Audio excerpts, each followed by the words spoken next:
Hello दोस्तों, आज का जो हमारा क्लास है वो है क्लास 10th का व्यंजन संधि के नियम, जो कि हमारा एग्ज़ाम बहुत पास में है और हम इतने लेट के बाद लेक्चर डाल रहे हैं। इसके लिए सॉरी, थोड़ी सी तबीयत ख़राब थी और रिकॉर्ड भी नहीं कर पाए थे, इसलिए लेक्चर नहीं डाल रहे थे।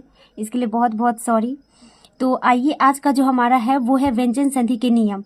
अ, आज जो देख रहे हैं वो हम पीडीएफ पे पढ़ा रहे हैं, क्योंकि बोर्ड पे लिख लिख कर थोड़ा सा रिकॉर्डिंग करने में बहुत ज़्यादा टाइम चला जाता है और आप लोग का एग्ज़ाम भी बहुत नज़दीक है, इसलिए हम इसके बाद का जितना भी क्लास होगा वो हम पीडीएफ पर ही देंगे। अगर आप लोग को बोर्ड पर चाहिए तो आप लोग कमेंट कर दीजिएगा, हम बोर्ड पर ही उसका लेक्चर दे देंगे। लेकिन अभी आप लोग का एग्ज़ाम में जो याद करने के लिए होगा तो आप लोग को हम पीडीएफ भी प्रोवाइड कर देंगे, जो हम अभी जो करवा रहे हैं। इसका आप टेलीग्राम पर ज्वाइन कर लीजिएगा, वहाँ पर आपको जितना भी पीडीएफ होगा वो प्रोवाइड कर देंगे। तो जी, इससे पहले जो 6 लेक्चर हो चुका है वो हमारा पिछले लेक्चर में डाल चुके हैं, जिसमें व्यंजन संधि का 2 लेक्चर हो चुका है। अब वहाँ से दोनों देख लीजिएगा।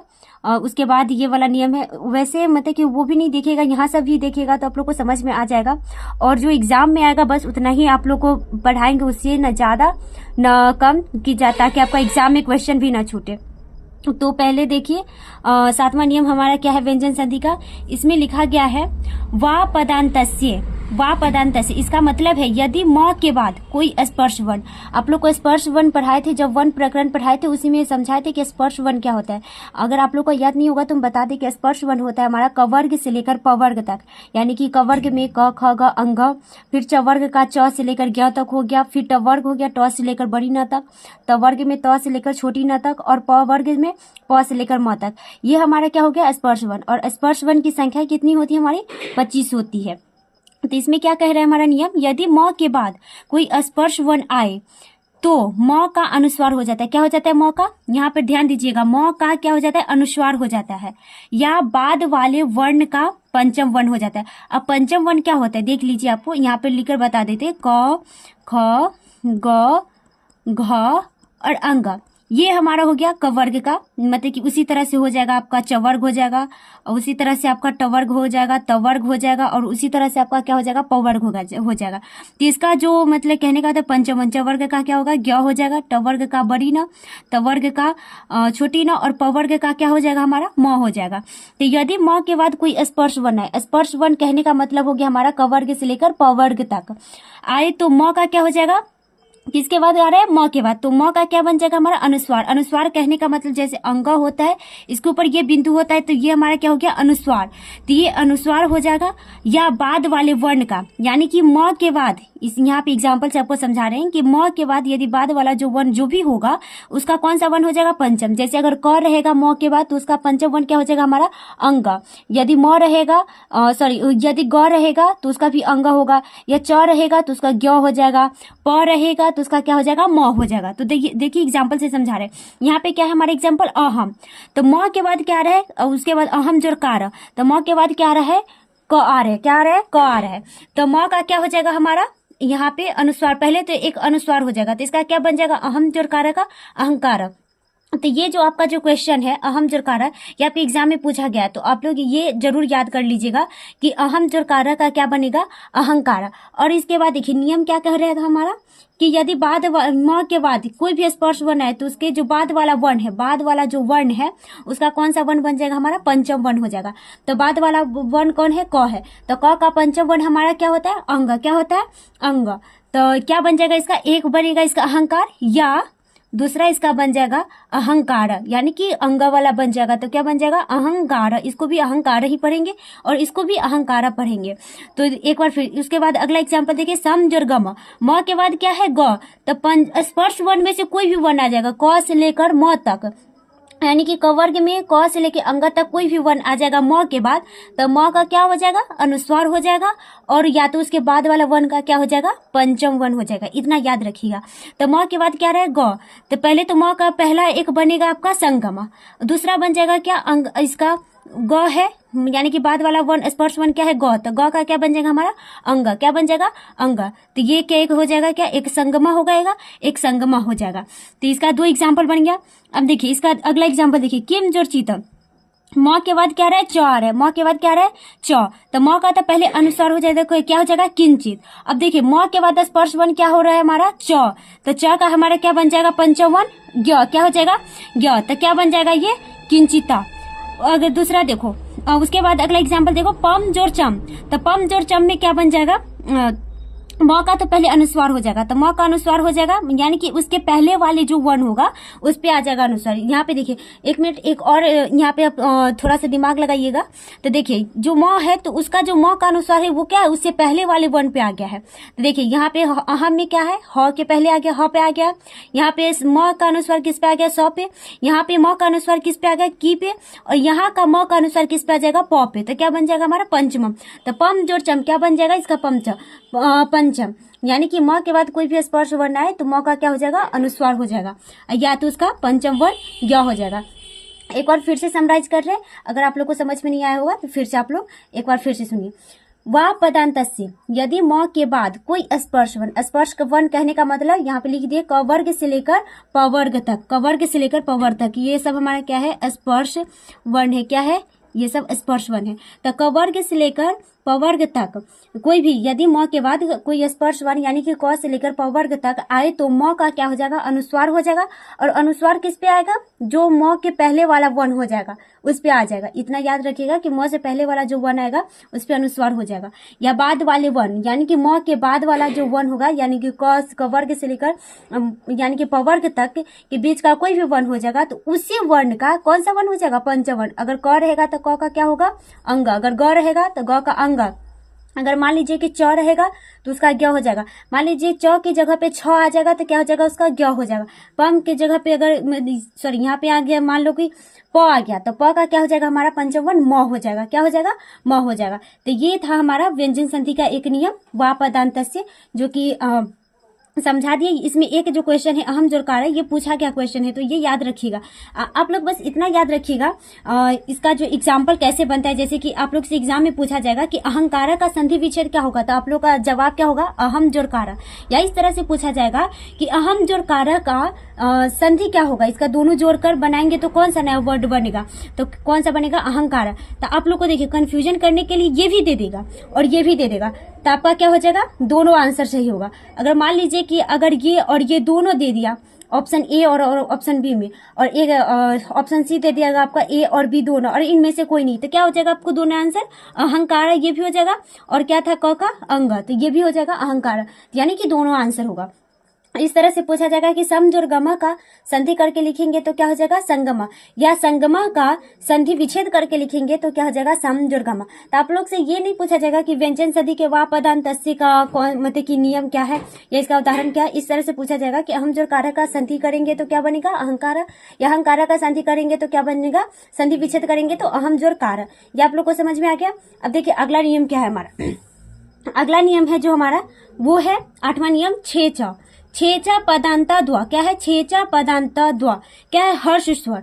हर्ष स्वर का क्या होता है हमारा, यानी कि हर्षी ई, हर्षु उ, हर्षिरी, हर्षिलिरी, ये सब हमारा क्या है, हर्ष स्वर। तो यदि हर्ष स्वर के बाद छ आए, क्या आ जाए, छ आए, तो छ के पहले तुक यानी कि त का आगम होता है। क्या होता है, तुक यानी त का आगम होता है। और फिर सचत्वा, ये सचत्वा जो है ये हमारा प्रत्यय का है, तो प्रत्यय अभी पढ़ाएंगे आप लोग को, जो इम्पोर्टेंट प्रत्यय है बस वही पढ़ाएंगे जो आप लोग को एग्जाम में आता है, ताकि आप लोग यानी लगभग 30 दिन ही बचा हुआ है मान लीजिए बोर्ड का, तो आप लोग को इतना ही पढ़ाएंगे ताकि आप लोग का एग्जाम में जो भी क्वेश्चन ऑब्जेक्टिव ग्रामर से आएगा यानी कि संस्कृत व्याकरण से जो भी आएगा वो अच्छे से बन जाए।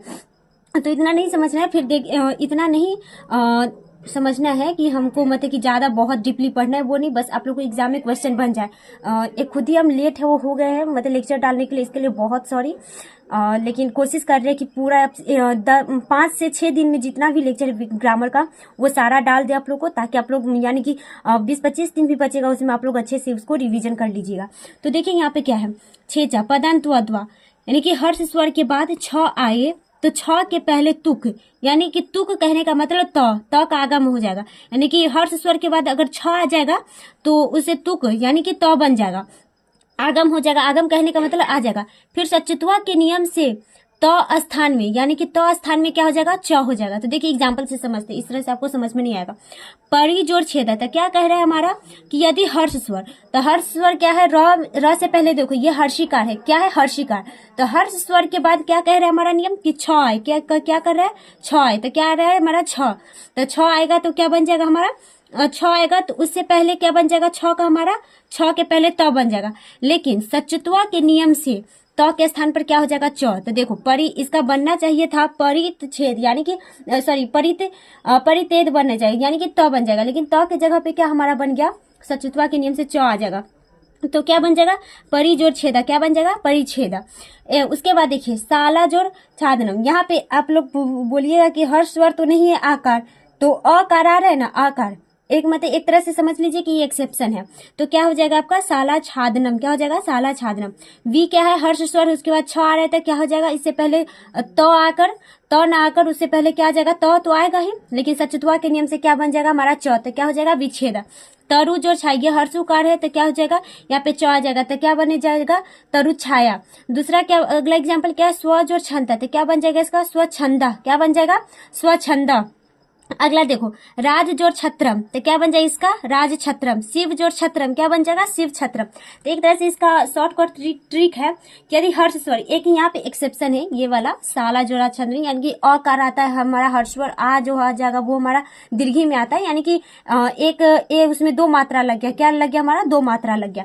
तो देखो यहाँ पे एक तरह से याद रखना, ये एक्सेप्शन छोड़कर, एक्सेप्शन वाला तो एग्जाम्पल आएगा नहीं, एक आएगा जैसे कि आपका आ गया विच्छेद वाला, ये एग्जाम्पल आएगा, एक परिच्छेद वाला ये आएगा एग्जाम्पल। तो इसमें आप लोग याद रखिएगा कि यदि हर्ष स्वर के बाद छ आ गया तो हम क्या लगा देंगे, उससे पहले च लगा देंगे। देखिए अब इस सब में कॉमन देखिए क्या आ रहा है, च आ रहा है, च आ रहा है, च आ रहा है, च आ रहा है। तो एक तरह से याद रखिएगा, छे च नियम में, छे और च नियम में याद रखिएगा कि हर्ष स्वर आया, उसके बाद क्या आया, छ आया, तो क्या हम बना देंगे तो, और ये सचुतवा नियम नहीं याद रखेंगे कि कौन सा नियम से हुआ, सीधे लगा देंगे क्या, हम कोई भी छ से पहले क्या लगा देंगे, च, यानी कि छ में क्या लगा देंगे, च, इस तरह से च लगा देंगे। तो ये हमारे एक तरह से छे च नियम में याद रखेंगे, छे च सीधे इस तरह से याद रखोगे, छे च है तो छ से पहले क्या लगा देंगे, हम च लगा देंगे। तो इस तरह से आपका हो गया, यानी कि छेज पदा अंता द्वा, ये हमारा हो गया एक व्यंजन संधि का नियम। एक बार फिर से समराइज कर रहे हैं, हर्ष स्वर के बाद यदि छ हो तो छ के पहले तुक यानी कि त का आगम होगा, और फिर सचुतवा के नियम से त के स्थान पर क्या हो जाएगा हमारा, छ हो जाएगा। जैसे परि जोड़ छेदा क्या हो जाएगा, परिच्छेदा। साला जोड़ छादनम, साला छादनम। वी जोड़ छेदा क्या हो जाएगा, विच्छेद। तरु जोड़ छाया क्या हो जाएगा, तरु छाया। स्व जोड़ छंदा क्या हो जाएगा, स्वछंद। राज जोड़ छत्रम क्या हो जाएगा, राज छत्रम। शिव जोड़ छत्रम क्या हो जाएगा, शिव छत्रम। तो ये हो गया हमारा व्यंजन संधि का 8वां नियम। अब देखो अगला नियम क्या है उसके बारे में समझते हैं। अगला नियम जो है हमारा वो है क्या है, क्या है, सस छोटी, क्या है, सस छोटी। तो इसमें क्या कह रहा है हमारा, सेम इसी तरह जो अभी छे च पढ़े सेम उसी का नियम है, समझो, मतलब एक तरह से अलग, बस इसका डिफिनीशन थोड़ा सा अलग हो चुका है। यदि तो या द के बाद क्या है, उसमें था कि हर्ष स्वर के बाद यदि छ आए तो क्या हो जाएगा, तो का आगमन हो जाएगा। और यहाँ पे लिखा ही है कि यदि तो या द के बाद तलावेश, कौन सा स्वर है, तलावेश है, तो या द का क्या हो जाए, तो या द का क्या हो जाएगा, च हो जाएगा। और छ तलावे स का जो होगा वो छ तलावे स के क्या हो जाएगा, छ विकल्प से हो जाता है। यानी कहने का मतलब है कि तो या द के बाद तलावे स रहे तो या द का तो क्या हो जाएगा, तो या द का क्या किसमें परिवर्तन हो जाएगा, च का। और तलावे से जो रहेगा उसका परिवर्तन किसमें हो जाएगा, छ में। किसमें हो जाएगा, छ में। इतना समझ में आया कि सच छोटी में यदि तो या द, इतना याद रखिएगा, तो या द के बाद तलावे से आए तो या द का तो च बन जाएगा, और जो तलावे से जो आया था उसका क्या बन जाएगा हमारा, छ बन जाएगा। क्या बन जाएगा, छ बन जाएगा। और तो या द का क्या बन जाएगा, च बन जाएगा। अब देखो एग्जांपल से समझते, तत् जोड़ सक्टम, तो के बाद क्या है हमारा, तलावेश है, तो या द का तो पहले क्या बनेगा, च बनेगा। तो यहाँ पे आधा तो है, यानी कि आधा तो है, तो यहाँ पे हमारा आधा च बन गया। तो की जगह पे क्या आ गया हमारा, आधा च आ गया। तो क्या बन गया, ये हमारा आधा च। तो ये हो गया हमारा तच। और तलावे स का क्या था, यहाँ पे क्या कह रहा है नियम से, तलावे स का छ का विकल्प से हो जाता है, यानी कि तलावे स का क्या बन जाएगा हमारा, छ बन जाएगा। तो तत् जोड़ सक्टम का क्या हो जाएगा, तच कटम, क्या हो जाएगा, तच कटम। उसी तरह से देखो भवति, सॉरी यहाँ पे हलंत होगा, भवति जोड़ षण्णय, तो त का क्या है, आधा त है, तो आधा त का पहले क्या बनेगा नियम के अनुसार, तो सॉरी पहले इतना समझिए, भवति जोड़ षण्णय, तो त के बाद क्या है, तलावेश, तो त या द के बाद क्या है, तलावेश है, तो त या द का क्या हो जाएगा, च हो जाएगा, क्या हो जाएगा, त या द का क्या हो जाएगा, च हो जाएगा, तो त या द का च हो जाएगा, तो यहाँ पे क्या हो गया हमारा, त का तो पहले च बन गया, और उसके बाद आगे क्या कर रहा है कि तलावेश का विकल्प से क्या हो जाएगा, छ हो जाएगा, क्या हो जाएगा, छ हो जाएगा, तो क्या बन गया इसका, तलावेश के विकल्प से यहाँ पे छ, तो क्या हो जाएगा, भवत जो षण्णय का भव क्षर नया, क्या हो जाएगा, भव क्षर, सॉरी भव क्षर नया, क्या हो जाएगा, भव क्षर नया, भव क्षर नया, ये समझ में आ गया। देखिए अगला देखो एग्जांपल, भगवत जो षण्णय, तो उसी तरह से त का क्या हो जाएगा, च, और तलावेश का विकल्प से छ, तो क्या हो जाएगा, भगवत छ क्षरण्य, क्या हो जाएगा, भगवत छ क्षरण्य। उसी तरह से देखो उत जोड़ श्रृंखला, यहाँ पे अब आप लोग बोलिएगा कि यहाँ पे तलावेश है कहाँ, आप लोग को जब वन विश्लेषण जो बताए थे, यानी कि वन का जो अलग करके विच्छेद, वन विच्छेद, उसमें बताए थे कि हमारे जो स्र बनता है उसमें क्या आता है, तलावेश आता है, क्या आता है, तलावेश आता है, इसमें आपका क्या है, तलावेश, तो तलावेश का हमारा क्या बन जाएगा, तो स्र में क्या आता है, तलावेश, तो तलावेश का तो हमारा छ बन गया, ये पहले से री लगा हुआ है तो ये री लग गया, तो का क्या बन गया, च, तो क्या हो गया, उच्छृंखलिता, क्या हो जाएगा, उच्छृंखलता, उच्छृंखला, क्या हो जाएगा, उच्छृंखला, क्या हो जाएगा, उच्छृंखला। थोड़ा सा उच्चारण करने में दिक्कत हो रहा है, सॉरी, लेकिन आप लोग को समझ में आया कि नियम किस तरह से बनेगा। तो देखिए इसमें इतना ये इम्पोर्टेंट नहीं है, एक ये वाला याद कर लीजिएगा, बस इसको एक बार समझ लीजिए कि त या द के बाद तलावेश रहे तो त या द का क्या हो जाएगा, च हो जाएगा, और तलावेश का छ हो जाएगा विकल्प से, जिस तरह से समझाए कि तत् जोड़ सकटम, त के बाद क्या आ रहा है, तलावेश आ रहा है, तो तलावेश का क्या हमारा बन जाएगा, छ, और त का क्या बन जाएगा, च, तो क्या हो जाएगा, तच कटम, तो ये हमारा क्या हो गया, सस छोटी। ये इतना इंपोर्टेंट नहीं, इसको उतना नहीं याद रखिएगा, अभी जो वा पदान तस्य पढ़ाए थे उसको याद रखिएगा, एक छह याद रखिएगा, अभी इसको नहीं याद रखिएगा, इससे पहले 6 जो नियम पढ़ाए हैं व्यंजन संधि का, उसको अच्छे से आप लोग याद कीजिएगा। अगला देखिए नियम क्या है हमारा, अगला जो नियम है वो है हमारा समासुटी, ये बहुत ज्यादा इंपॉर्टेंट है, ये बहुत ज्यादा इंपॉर्टेंट है, आप लोग लिख लीजिएगा। ये क्या है, समासुटी, तो इसमें क्या कह रहा है, समासुटी में यदि सम के बाद, सम जो है हमारा ये एक उपसर्ग है, क्या है, उपसर्ग है, जब उपसर्ग पढ़ाएंगे तो ये आपको समझ में आ जाएगा। तो यदि सम के बाद क्री धातु, क्री धातु कहने का मतलब होता है क्री से जो भी शुरू हो जाएगा, जैसे कि मतलब क्री से कृति हो गया, यहाँ पे लिखिए कारा हो गया, यानी कि क्री शब्द से कोई भी धातु शुरू होगा। धातु कहने का मतलब क्या हो जाता है हमारा, धातु संस्कृत में कहा जाता है, इसका हिंदी होता है क्रिया, क्या होता है, क्रिया, तो क्या होता है क्रिया। यदि सम के बाद क्री धातु से निष्पन्न कोई शब्द हो तो म का क्या हो जाता है, अनुस्वार हो जाता है। सेम जो भी आपको वापद अंदर से पढ़ाए थे उसी तरह से इसका भी सम के बाद क्री धातु से निष्पन्न, क्री धातु से यानी कि क्री धातु से कोई भी बना शब्द होगा तो म का अनुस्वार हो जाता है, एवं दंती स का आगमन हो जाता है, क्या हो जाता है, दंती स का आगमन। ये सबसे ज्यादा इजी है। देखिए सम, म के बाद क्या है, क्री धातु, तो म का क्या हो जाएगा, म से बना शब्द का म का तो अनुस्वार हो जाएगा, और म का अनुस्वार उससे पहले वाले वर्ण पर रहेगा, यानी कि म से पहले क्या है स, तो स पे अनुस्वार हो जाएगा, और दंती स का बाहर से आगमन हो जाएगा, यानी कि आगमन हो जाता है। इसका एक तरह से याद है, दंती स का आगमन हो जाता है, तो क्या बन जाएगा, समजोर कारक का संस्कार, समजोर कृति का क्या हो जाएगा, संस्कृति। तो ये हमारा हो गया समासुटी, ये इंपोर्टेंट है, इससे आएगा क्वेश्चन कि पूछा जाएगा आप लोग से कि संस्कारक का संधि विच्छेद करके लिखो तो क्या हो जाएगा, समजोर कारक, या इस तरह से आएगा कि समजोर कारक का संधि करके लिखो तो क्या हो जाएगा आप लोग का, संस्कार। दूसरा आएगा कि समजोर कृति का संधि करके लिखो तो क्या बनाओगे, संस्कृति, या संस्कृति का लिखोगे कि इसका संधि विच्छेद करके लिखो तो क्या हो जाएगा, समजोर कृति। एक बार फिर से इसका समराइज कर देते हैं। समासुटी का क्या हो जाएगा, यदि सम, सम क्या होता है हमारा, उपसर्ग होता है, तो यदि सम के बाद क्री धातु से निष्पन्न कोई शब्द हो तो म का क्या हो जाएगा, अनुस्वार, और जो म का अनुस्वार होगा वो किस पे आएगा, म से पहले वाले वर्ण पर आएगा, और एवं दंती स का क्या हो जाएगा, आगमन, क्या हो जाएगा, दंती स का आगमन हो जाएगा। तो इसमें क्या हो जाएगा, समजोर कारक, यानी कि म से पहले क्या आ रहा है, स, तो स पे क्या आ जाएगा हमारा, अनुस्वार, तो यहाँ पे हो गया संग, और उसके बाद दंती स का क्या हो जाएगा, बाहर से, यानी कि आगमन हो जाएगा। इसका नियम ही है कि दंती स का आगमन हो जाएगा, तो इसका क्या बन जाएगा, समजोर कारक का संस्कार, समजोर कृति का क्या हो जाएगा, संस्कृति। तो यह हमारा व्यंजन संधि का 10 नियम हो गया। अगला नियम और है, इसको बताते चलिए अगला नियम पर चलिए। अगला जो व्यंजन संधि का नियम है वो है अजोड़ हाभ्याम द्वे, क्या है, अचोर हाभ्याम द्वे। इसका कहने का मतलब कि र यानी र, इसमें क्या लगा है, हलंत। यदि र या ह के बाद उष्म वर्ण, अब हमारा उष्म वर्ण कौन कौन सा होता है आप लोग कमेंट में बताइएगा। तब तक बता देते कि उष्म वर्ण जो हमारा होता है वो होता है तलावे स, मूर्धन्य स, दंती स और ह।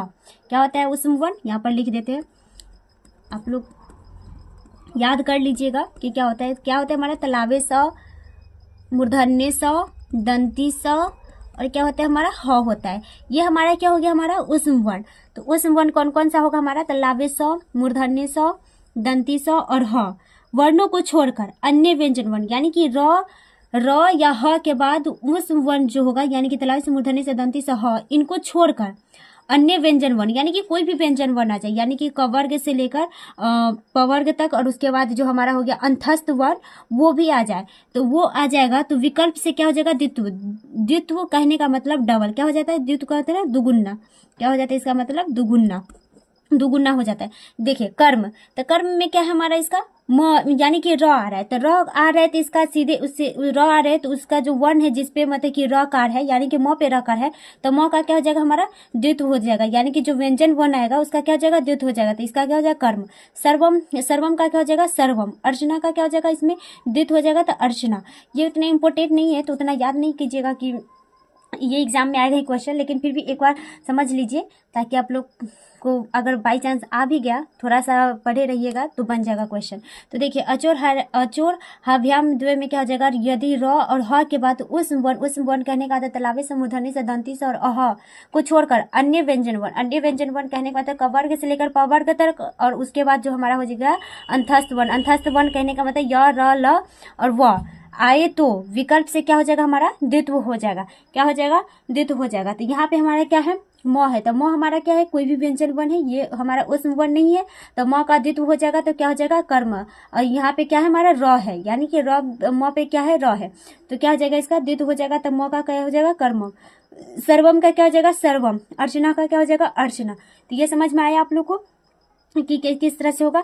अगला देखो एग्जाम्पल, अगला एग्जाम्पल हमारा अगला नियम जो है व्यंजन संधि का वो है क्षयो होन्यतर, क्षयो होन्यतर श्याम। क्या है, क्षयो होन्यतर श्याम। यदि वर्ग के प्रथम वर्ण, कोई भी वर्ग है, यानी क वर्ग से लेकर प वर्ग तक कोई भी उसका प्रथम वर्ण कहने का आता है, यानी कि क, उसके बाद हो गया च, उसके बाद हो गया ट, त और प के बाद यदि ह आए, कौन आए, ह आए, तो पूर्व वर्ण के वर्ग का चतुर्थ, यानी कि पूर्व वर्ण जो होगा उसके वर्ग का क्या हो जाएगा चतुर्थ वर्ण, और पूर्व वर्ण का तृतीय वर्ण हो जाएगा। देखो यहाँ पे एग्जाम्पल से समझते हैं। तो है ये हमारा किसी वर्ग का क्या है प्रथम वर्ण है, उसके बाद क्या आ रहा है ह, क्या आ रहा है ह, तो इसका ह आ रहा है, तो उसका क्या हो जाएगा त का चतुर्थ वर्ण क्या हो जाएगा, तो उसके बाद क्या होता है थ, द और ध, यानी कि चतुर्थ वर्ण हो जाएगा, और पूर्व वर्ण की क्या हो जाएगा हमारा तृतीय वर्ण हो जाएगा, यानी कि त का क्या हो जाएगा द बन जाएगा पहले, और उसका चतुर्थ वर्ण क्या हो जाएगा हमारा ध, तो क्या हो जाएगा इसका उद्धृतम, क्या हो जाएगा उद्धृतम। उसी तरह से वाक जो हरि है, तो इसमें क्या हो जाएगा वाक घड़ी, यहाँ पे एक क का तो तृतीय वर्ण ग हो जाएगा, और उसके बाद इसका घ होगा, यहाँ पे घ होगा, चतुर्थ वर्ण क्या होता है घ, क का घ होता है, तो क्या हो जाएगा इसका वाक घड़ी हो जाएगा। क्या हो जाएगा, यहाँ पे लिख देते सही से, वाग घड़ी हो जाएगा, क्या हो जाएगा वाग घड़ी। तो क का तो तृतीय वर्ण हो जाएगा ग, और इसका चतुर्थ वर्ण क्या हो जाएगा हमारा घ, तो क्या हो जाएगा हमारा वाग घड़ी। उसी तरह से देखो उत जोरहार, त के बाद क्या आ रहा है ह, तो त के बाद ह आ जाएगा, तो क्या बन जाएगा इसका त का तो जो पहले चतुर्थ वर्ण बनेगा, क्या बनेगा चतुर्थ वर्ण, और उसके पूर्व वाले वर्ण क्या बन जाएगा ध, तो यानी कि उसके यहाँ पे क्या बन जाएगा चतुर्थ वर्ण ध, यहाँ पे आधा लग गया, उसके पहले क्या लग गया द, तो क्या बन गया हमारा उद्धार। तत् जो हृदय का क्या हो जाएगा तद्धित, क्या हो जाएगा तद्धित। तो ये हमारा है एक व्यंजन संधि के नियम में से क्षयो हो न्यतर श्यामा। इसमें क्या कर रहे हैं कि यदि वर्ग के प्रथम वर्ण के बाद ह आए, तो वह पूर्व वर्ण के वर्ग का क्या हो जाएगा चतुर्थ वर्ण हो जाएगा। पहले क्या बनेगा चतुर्थ वर्ण, और फिर उसके बाद क्या बनेगा हमारा पूर्व वर्ण किस में बदल जाएगा तृतीय वर्ण में। जिस तरह से त जो है हृदयम, त है हमारा क्या प्रथम वर्ण, उसके बाद क्या रहा है ह, तो क्या बन जाएगा इसका पहले चतुर्थ वर्ण ध बन जाएगा, और तृतीय वर्ण द बन जाएगा, तो क्या बन जाएगा उद्धृतम।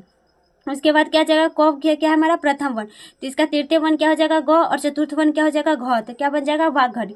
यहाँ पे देखो उत जोड़ हार, उत जोड़ हार का त का चतुर्थ वर्ण ध बन जाएगा यहाँ पर, और उसके बाद तृतीय वर्ण क्या बन जाएगा द, तो क्या बन जाएगा उद्धार। तत् जोड़ हित क्या बन जाएगा त का तृतीय वर्ण द, त थ द ह द बनेगा, और चतुर्थ वर्ण क्या बन जाएगा ध, तो क्या हो जाएगा तद्धिता।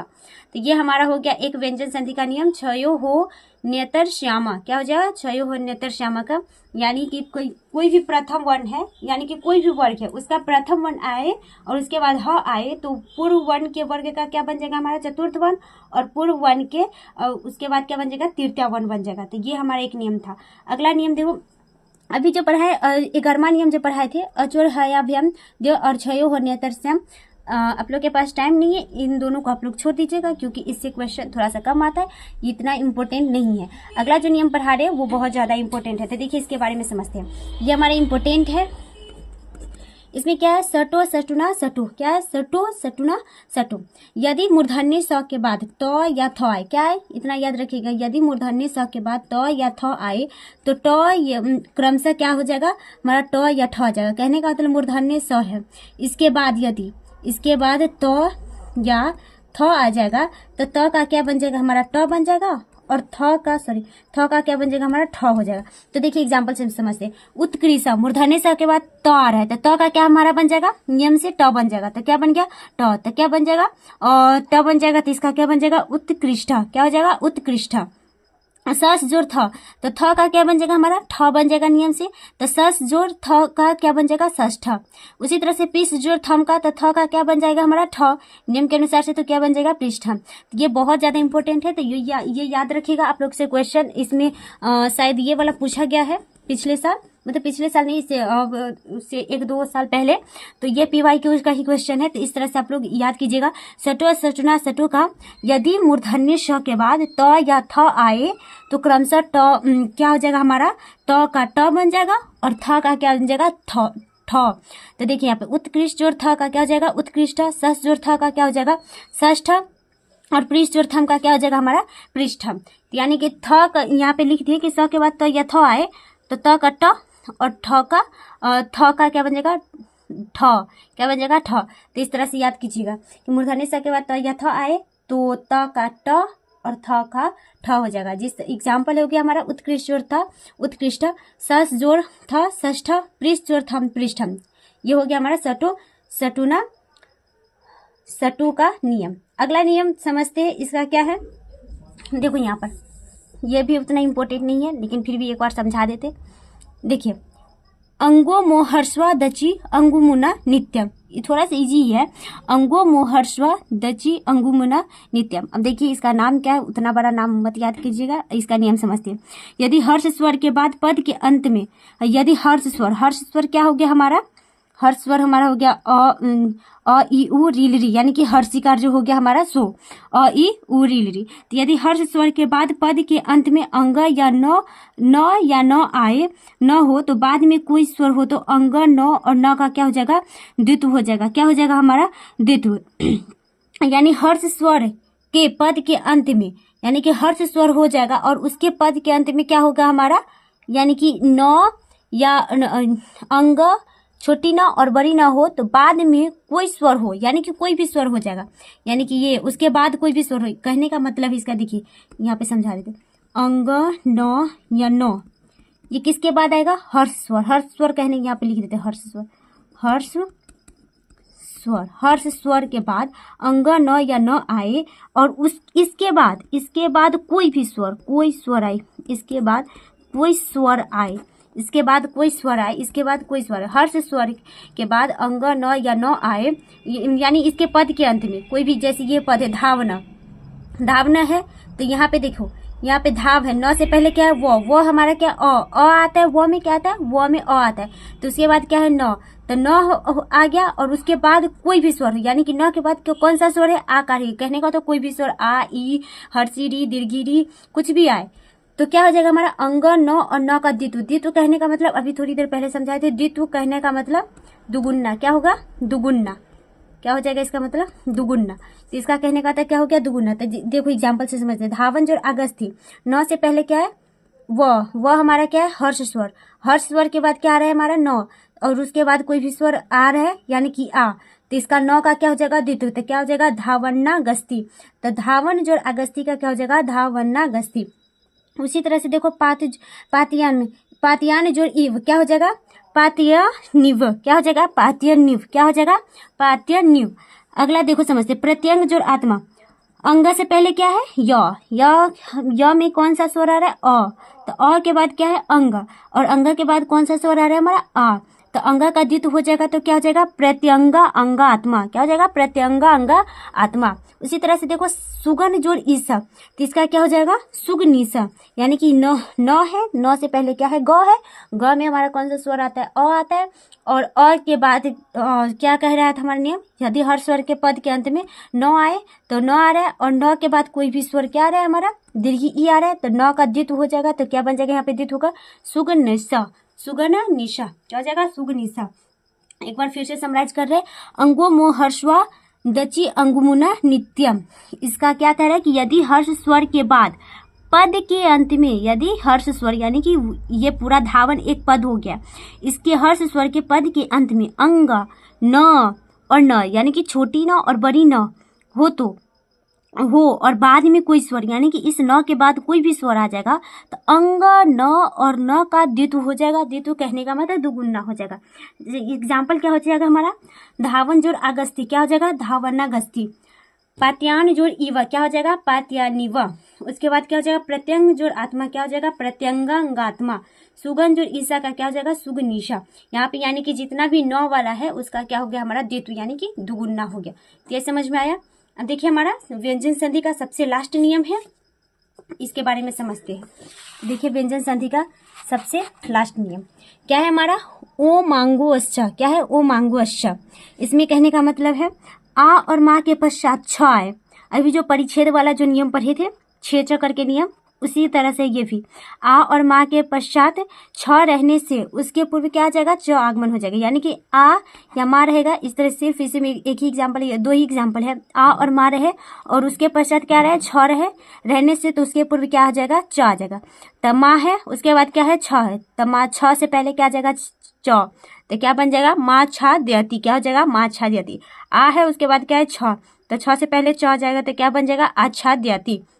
तभी जो नियम पढ़े थे हम छेचा करके नियम पढ़े थे, उसी तरह से उसमें, तो उसमें क्या था कि हर्ष स्वर के बाद छ या छ आए तो छ के पहले क्या आ जाएगा, तो यानी कि तुक का आगमन आ जाएगा, तो आ जाएगा। और सरचुतवा के नियम से क्या हो जाएगा हमारा, च हो जाएगा, क्या हो जाएगा हमारा, च। तो किस तरह से बनाए थे, परिजोड़ छेदा, तो क्या हो बन गया था, परिच्छेदा। और इसमें क्या नियम कह रहा है, उमांगो सच का आ और माँ के बाद, आ और माँ के बाद पश्चात, कहने का मतलब आ और माँ के पश्चात यदि छ रहने से छ आए तो उसके पूर्व किसका आगमन हो जाएगा, च का आगमन हो जाएगा, तो क्या हो जाएगा हमारा, माँ छाद्यति।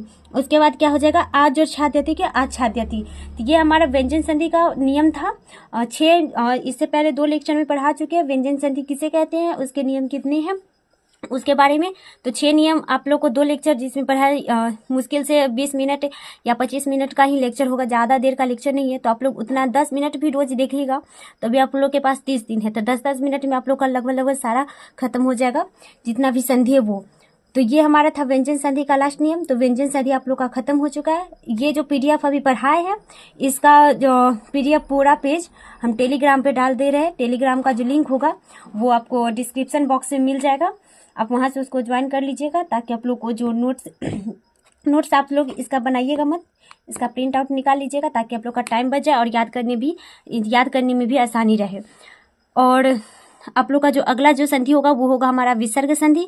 और उसके बाद आपको दिन का 2 लेक्चर देंगे, यानी कि एक टाइम में आपको जो होगा, यानी कि व्याकरण का जल्दी जल्दी खत्म करना है थोड़ा सा, तो पहले आपको विसर्ग संधि देंगे, और साथ में जो अगला जो इम्पोर्टेंट टॉपिक है, यानी कि जो हमारा हो गया उपसर्ग और प्रत्यय, इससे ज़्यादा क्वेश्चन आता है, तो पहले वो आप लोग का कंप्लीट करेंगे, ताकि आप लोग उपसर्ग और प्रत्यय अच्छे से याद कर ले। तो ये था हमारा आज का जो क्लास था, यानी कि व्यंजन संधि। तो ये आप लोग का कंप्लीट हो चुका है। आप लोग इसे अच्छे से देखिएगा, अच्छे से याद कीजिएगा। और हाँ, इसका जो इम्पोर्टेंट है इसमें पूरा मत याद कीजिएगा, आप लोग अभी आप लोग को बता देते कि कौन कौन सा याद करना है, बस उतना आपको कंठस्थ करना है। उसका जितना भी एग्जाम्पल होगा वो आपको PYQ से, यानी कि जो पिछले साल का क्वेश्चन बैंक है उससे आप लोग कर लीजिएगा। तभी आप लोग को बता देते कि आपको व्यंजन संधि में कौन कौन सा याद करना है। ठीक है, तो चलिए आगे बताते हैं आप लोग को व्यंजन संधि। चलिए, तो व्यंजन संधि का जो अभी 15 नियम पढ़ा है उसमें से आप लोग को कौन सा ज़्यादा इंपॉर्टेंट है, उसको आप लोग को इसका एग्जाम्पल और उसका मतलब कि किस तरह से बनेगा नियम, आप लोग नियम याद कीजिएगा ताकि आप लोग का एग्जाम्पल आसानी से बन जाए। या आप लोग अगर एग्जाम्पल याद कर सकते हैं तो कर लीजिएगा। तो देखिए, इसमें जो हमारा जो पहला नियम पढ़ाए थे झलाम जसवंते, इसको याद करना है। इससे क्वेश्चन आता है जिसमें आप लोग को एग्जाम्पल बताए थे दिग्गजा का, दिगंबर का। दिगंबर जो एग्जाम्पल में बार बार पूछा जाता है क्वेश्चन में। उसके बाद जिस तरह से हो गया जगदीशा का, दिग्भ्रमा का, ये जो एग्जाम्पल था झलाम जसवंती का, तो इसका एग्जाम्पल जो फर्स्ट लेक्चर में ही पढ़ाए थे इसको याद कर लीजिएगा। अभी पढ़ाए हैं आपको समसूटी, यानी कि जिसमें समसूटी में क्या आप लोग का एग्जाम्पल बताए हैं। समसूटी में जिस तरह से संस्कार, संस्कृति, अभी जो एग्जाम्पल पढ़ाए हैं वो याद कर लीजिएगा। उसके बाद ये यरो अनुनासिका, ये तो सबसे ज़्यादा इम्पोर्टेंट है, ये इम्पोर्टेंट ही है झलाम जसवंते। और उसके बाद आप लोग का हो गया यरो अनुनासिका वा, जिसमें आप लोग को पढ़ाए थे वागम्य, जगन्नाथ, सन्मित्र, उन्नति, सन्मुख, इस तरह का जो एग्जाम्पल बताए थे वो याद कर लीजिएगा। अभी जो पढ़ाए हैं वा पदादस्य, इसको याद कर लीजिएगा, जिसमें भी एग्जाम्पल बताए हैं अहंकार, पंचम, संगम, तो ये सब एग्जाम्पल आता है। उसके बाद 5वां नियम हो गया हमारा छेच, जिसमें अभी पढ़ाए आप लोग को परिच्छेद, उसके बाद क्या हो जाएगा विच्छेद, राजछत्र, ये एग्जाम्पल है। उसके बाद मुँह अनुस्वार, ये पिछले लेक्चर पढ़ाए थे। मुँह अनुस्वार में जैसे बताए थे संयोग, संसार, संहार, तो इस तरह से जो एग्जाम्पल आता है उसको याद करना है आप लोग को। उसके बाद हो गया आपका सटु, सटुना, सटु, इसको याद करना है। उसके बाद हो गया तोड़ली नियम, जिसमें तोड़ली में कौन सा था उल्लेखा, उसके बाद महलोखा, तल्लीना, इस तरह से एग्जाम्पल था, इसको याद करना है। उसके बाद ये सतो, सचुना, सचु, इसमें आप लोग को याद करना है, जिसमें एग्जाम्पल बताए थे सचित्र, सरचत्र, सरचंद्र, क्या बताए थे सरचंद्र करके। उसके बाद राम सेते, उसमें क और ख करके 2 बताए थे, जिसमें नियम था सतो सचुना में यदि दंती स के बाद तलावे स या चवर्ग रहे तो दंती स का तलावे स हो जाता है, एक ये बताए थे। दूसरा बताए थे कि यदि तवर्ग के बाद चवर्ग आए तो तवर्ग का क्या हो जाता है चवर्ग, तो ये वाला नियम था। यानी कि 15 नियम है, उसमें से ये आप लोग 9, यानी कि झलाम जसवंते, समसूटी, यरो अनुनासिका, अनुनासिके वा वापदांत से छेचा, मुँह अनुस्वार, सटु, सटुना, सटु, तोड़ली, सटु, सचुना, सचु, तो यानी कि ये नियम है। अभी जो PDF डालेंगे उसका आप लोग PDF से ही पढ़ लीजिएगा, उसमें टिक करके आप लोग ये कॉपी पर लिख लीजिए कि इतना आप लोग को व्यंजन संधि में ये 9 किसी तरह से कंठस्थ याद करना है, ताकि आप लोग का संधि से क्वेश्चन आए तो गलत ना हो। और उसके बाद हाँ, जो स्वर संधि पढ़ाए हैं, स्वर संधि तो आप लोग को अच्छे से याद कर ही लेना है। उसमें जो उसका 5 नियम पढ़ाए हैं, गुण संधि, यन संधि, आयादी संधि, वृद्धि संधि और दीर्घ संधि, यानी कि ये 5 संधि पढ़ाए। तो उसमें ये 5 संधि आप लोग को याद कीजिएगा, क्योंकि संधि में जो आता है हमारा सबसे ज्यादा क्वेश्चन वो स्वर संधि से आता है। और उसके बाद ये 9 नियम अभी व्यंजन संधि का जो पढ़ाए ये 9 नियम, इससे आएगा क्वेश्चन। और आप लोग का रह गया आप लोग का विसर्ग संधि, तो उसमें भी 5-6 नियम है जो ज्यादा इंपॉर्टेंट है, वो आप लोग को पढ़ाएंगे। तो इतना आप लोग संधि में याद कर लीजिएगा। उसके बाद वन प्रकरण जो इससे पहले पढ़ाए थे, तो इसमें वन क्या होता है, वन कितने प्रकार के होते हैं, स्पर्श वन, उस वन, अंतस्थ वन और ये सब। और उसके बाद हम उसका उच्चारण स्थान क्या था, उच्चारण स्थान, ये जरूर याद कीजिएगा। उच्चारण स्थान आप लोग जरूर याद कीजिएगा। कभी कभी 1, 2 या 3, 4 क्वेश्चन आ जाता है, तो उसको आप लोग अच्छे से याद कर लीजिएगा। तो जो अभी PDF पढ़ाए वो आप टेलीग्राम पे ज्वाइन कर लीजिए। टेलीग्राम को जो हमारा चैनल का नाम है उसी नाम से, यानी कि संस्कृत भाषा जननी करके ही है, यही हमारा चैनल का नाम है और यही हमारा टेलीग्राम का नाम है। ये आपको लिंक में टेलीग्राम का लिंक आपको डिस्क्रिप्शन बॉक्स में दे देंगे, वहाँ से आप लोग ज्वाइन कर लीजिए। और ये PDF आप लोग आराम से निकाल कर इसको अच्छे से रिवीजन कर लीजिएगा। आप लोग रोज़ का 20 मिनट भी दीजिएगा ग्रामर के लिए, तो आप लोग अच्छे से, अभी 30 दिन है, मान लीजिए 5 दिन छोड़ भी दीजिएगा, यानी 10 दिन छोड़ भी दीजिएगा, तो आप लोग 20 दिन में अच्छे से पूरा आप लोग का कंप्लीट हो जाएगा। जितना भी ग्रामर पोर्शन है, यानी कि 50% आपका नंबर, यानी 50-60% आपका जो नंबर होगा 60 मार्क्स का, यानी कि 60 मार्क्स का जो क्वेश्चन आएगा वो आप लोग यहाँ से अच्छे से कंप्लीट हो जाएगा। तो आप लोग को साथ साथ में ये भी जो आता है ना, अनुच्छेद आता है, पत्र लेखन आता है। ये आप लोग को एक साइड में आप लोग को संधि चलाएंगे, प्रत्यय जो ग्रामर पोर्शन है वो, और एक तरह से जो यानी कि वाक्य वाला जो पोर्शन है, यानी कि जो सेंटेंस वाला पोर्शन है वो चलाएंगे, ताकि आप लोग को दोनों कंप्लीट अच्छे से होते जाए। तो ये, और इसका जो होगा यानी कि हम PDF में ही पढ़ाएंगे, ताकि जल्दी जल्दी आप लोग का हो जाए और अच्छे से हो जाए। एक भी पॉइंट नहीं छोड़ेंगे। ग्रामर पोर्शन का जितना भी होता है वो आप लोग ये हमारा चैनल ज्वाइन कर लीजिए, संस्कृत भाषा जर्नी, जिसपे अभी क्लास 10th बोर्ड के लिए भी संस्कृत ग्रामर पढ़ा रहे हैं। CBSE वाले बोर्ड वाले हैं तो वो भी देख सकते हैं, बिहार बोर्ड वाले वो भी देख सकते हैं। अगर जो भी मतलब जिसका भी संस्कृत सब्जेक्ट है, ग्रामर तो सबका सेम ही रहता है, तो आप लोग ये चैनल अच्छे से फॉलो कर सकते हैं। और PDF के लिए लिंक ज्वाइन कर लीजिए टेलीग्राम का। तब तक मिलते हैं अगले क्लास में विसर्ग संधि के साथ। और आप लोग को अनुच्छेद देंगे आप लोग को याद करने के लिए। 2 लेक्चर डालेंगे दिन का, एक में देंगे आप लोग को जो व्याकरण पोर्शन का होगा वो, और एक में देंगे आपको जो सेंटेंस वाला पोर्शन है वो, यानी कि अनुच्छेद, पत्र लेखन और जो अनुवाद आता है वो वाला। तो आप लोग को दिन का 2 लेक्चर डालेंगे।